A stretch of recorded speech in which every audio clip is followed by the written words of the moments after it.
Good morning বন্ধুরা, welcome back to my channel. আজ আমি তোমাদের সাথে শেয়ার করব লাউ ঘন্ট। এটি খুব সুন্দর খেতে লাগে, একটু মিষ্টি মিষ্টি খেতে হয়। এটা তুমি শুকনো ভাত বা রুটি দিয়েও খেতে পারো, খুব ভালো লাগে।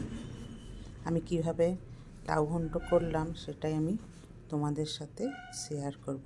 কি কি জিনিস লাগলো লাউ ঘন্ট করার জন্যে সেগুলো আমি তোমাদের দেখাবো।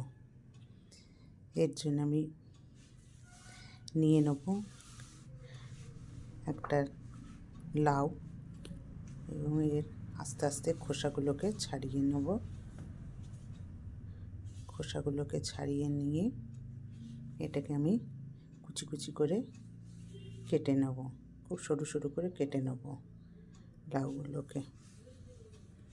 এইভাবে আমি আস্তে আস্তে ছুরি দিয়ে এগুলোকে সরু সরু করে কেটে নিলাম। সমস্ত লাউটাকে আমি কেটে নিয়েছি সরু সরু করে। এবার আমি এটা কুকারে একটু সেদ্ধ করে নেব। দুদিনের হয়ে গেছে, একটু শক্ত হয়ে যাবে। আমি বড়িগুলোকে ভেজে নিলাম, বিউলির ডালের বড়ি নিয়েছি, ওগুলোকে আমি একটু লাল করে ভেজে নিলাম।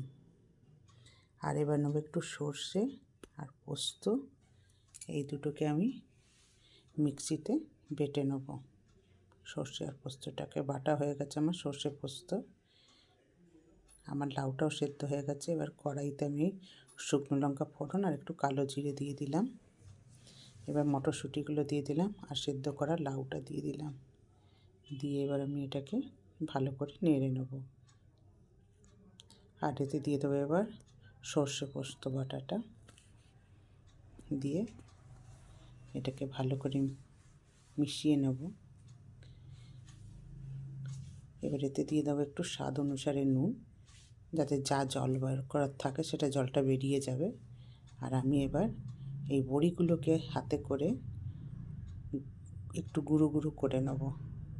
এগুলো ওপর দিয়ে ছড়ালে মচমচে খেতে লাগবে, তাই আমি গুঁড়ো গুঁড়ো করে নিলাম বড়িগুলোকে। দেখো, আর নেব আমি একটু ধনে পাতা। আমার লাউ থেকে বেশ জল বেরিয়ে গেছে, নুন দিয়ে দিয়েছিলাম এতে। এবার এতে দিয়ে দেবো একটু চিনি, কারণ এটা একটু মিষ্টি মিষ্টি খেতে হয়। চিনি না দিলে ভালো লাগে না এটা খেতে। এবার চিনি দিয়ে এটাকে ভালো করে নেড়ে নেব। এবার এটাকে একটু আমি শুকনো শুকনো করে নেব, জলটা যাতে মরে যায়।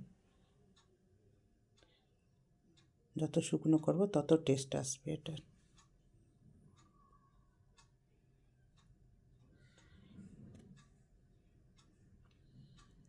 এবার দেখো জলটা শুকিয়ে শুকিয়ে গেছে। এবার আমি এর মধ্যে গুঁড়ো করা বড়িগুলোকে ওপর থেকে ছড়িয়ে দেবো। এই বড়িগুলো দিয়ে বেশি সেদ্ধ করব না, তাহলে মচমচে ভাবটা আমার চলে যাবে। ওপর থেকে বড়িগুলোকে দিলে খুব সুন্দর লাগবে, খাবার সময় মচমচ করবে।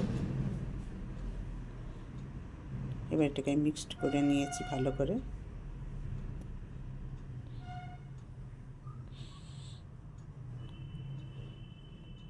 মিক্সড করা আমার হয়ে গেছে। এবার আমি এর উপর দিয়ে দেবো ধনে পাতা, কুচি কুচি করে রেখেছি। এবার ধনে পাতাটা দিয়েও ভালো করে লাউটাকে নেড়ে নেব। নিলেই আমার লাউয়ের ঘন্ট রেডি হয়ে যাবে। তোমরাও বন্ধুরা এইভাবে করে দেখতে পারো লাউ ঘন্ট। খুব অল্প জিনিস দিয়ে উপকরণ লাগে, খুব অল্প উপকরণ দিয়ে খুব ভালো খেতে লাগে। বড় ছোট সবাই খেতে খুব পছন্দ করে, বাচ্চারাও ভালোবাসে, কারণ এটা একটু মিষ্টি মিষ্টি হবে। বাচ্চারাও খেতে খুব পছন্দ করবে। আমার লাউ ঘন্ট রেডি। তোমাদের কেমন লাগলো লাইক শেয়ার করে জানিও। ধন্যবাদ ভিডিওটি দেখার জন্যে।